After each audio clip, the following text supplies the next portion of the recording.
What's going on, everybody? This is JoCo from Hustletown Gamers.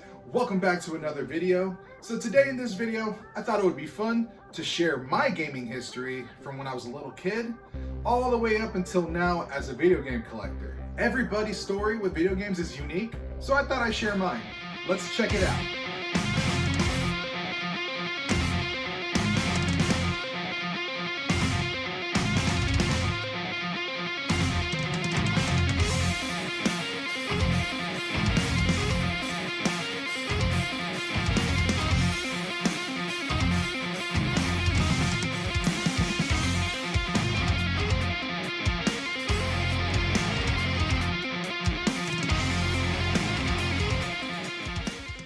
So my gaming history, where did it all start? Well, it all started back when I was probably about 3 years old. Thank goodness I had older brothers, because that kind of gave me the stepping stone to get introduced into the Nintendo Entertainment System, also known as the NES. I was born in 1987, so by the time I started playing, it was probably already about like 1990 or something like that. So I remember being 3 years old playing Super Mario Bros. 3 on the NES.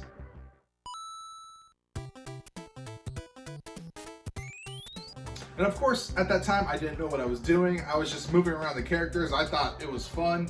But I do remember playing that. And also, I think there's like a VHS tape of me playing it and just like moving around the characters, like I said, and just like falling into the pits and dying. And I thought I was doing great. But yeah, it was tons of fun. I do recall seeing that VHS, and maybe there's like a speck in my memory bank where I do remember doing this. But at least someone was there to capture that moment. So as I got older, our library of NES games kind of grew. The games I remember playing besides Super Mario Bros. 3, Mega Man 2. Oh my gosh, how I love Mega Man 2. It just brings back so many memories. I just had a lot of fun with that game. That game was challenging. The music is so good, just like any other Mega Man game. But however, Mega Man 2 to me, oh my gosh, the music is just so much more memorable. The characters are just classic, the bosses. It's just a overall really great game, and I remember playing that so much when I was little. Now, I never beat it, but I finally did beat it probably a few years ago when I got the Mega Man Anniversary Collection. It was good to relive that game. Now, another game I remember playing is Bad Dudes. Me and my brothers used to play Bad Dudes all the time. It was like just like any other game when you're playing with brothers, a great time. So after the NES, somewhere along the way, we got a Genesis. So I remember getting the Genesis very vividly because one Christmas morning, as our family was huddled around, you know, opening presents and everything like that, my dad always had a camcorder on a tripod, just watching everyone open their presents. And my brother opened one up, and it was the Sega Genesis. And I remember his reaction. He was like, Genesis! And he was like freaking out over it. So that got us going into the Genesis. So that's when the Genesis came into all of our lives, me and my brothers. So of course we had the classic games like Sonic the Hedgehog, Sonic and Knuckles, Sonic Spinball, all the Sonics. We also had Vector Man, a bunch of other classic games for the Genesis, and I absolutely loved the Genesis. So despite loving the Genesis, that's probably the console I spent the least amount of time on. Because later on down the line, we did get a Super Nintendo, and that was like my breakthrough moments of when I totally loved video games. Now, I'm sure a lot of gamers that played the Super Nintendo can relate to this. The #1 game I spent the most time on, Super Mario World.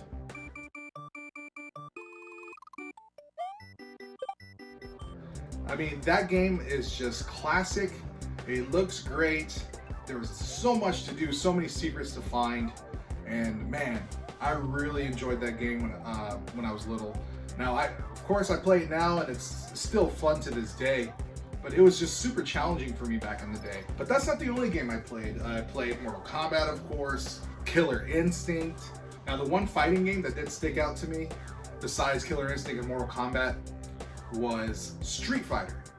We had Street Fighter there, and man, we had many a nights playing and doing tournaments of Street Fighter. I'm just super happy I had older brothers to enjoy this with. But yeah, it was such a good time. And so Street Fighter and Super Nintendo holds a special place in my heart.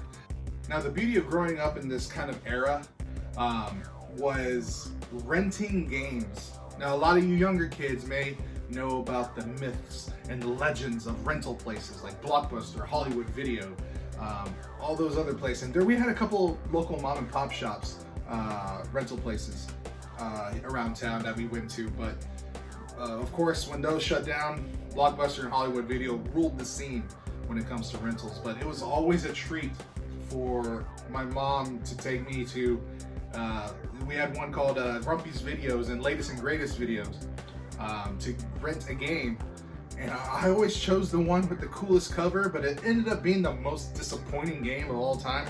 I don't remember exactly which one, but yeah, but that was a good time. It was always a treat for us to do it. Man, I'm just glad we were able to do stuff like that. More about rentals a little bit later, because that's actually how I got introduced to another system. After my go with the SNES, I stumbled onto another system, the Nintendo 64. So when I first saw the Nintendo 64 commercial back in the day when I was little, I was super hyped for it. The graphics looked amazing, the Super Mario 64 game looked awesome, Killer Instinct Gold, come on man, like I was a huge fan of Killer Instinct because of the Super Nintendo. When I saw Killer Instinct Gold, I was like, dude, this is it. I love this console already. So I may not have got the N64 right at release, but I did have a chance to try it before I actually owned it, because there was a time when Blockbuster actually rented consoles out to people. I don't remember if they did other retro consoles like Genesis or Super Nintendo, but the only things I remember were the PS1 and the Nintendo 64. So we rented it for a weekend, and man, I was blown away. I rented it with Pilot Wings and I believe Killer Instinct Gold, and I played that thing like all night, all day throughout my weekend when we were off from school. But yeah, I was super pumped about it. So when I finally owned one, of course, my library of games kind of grew.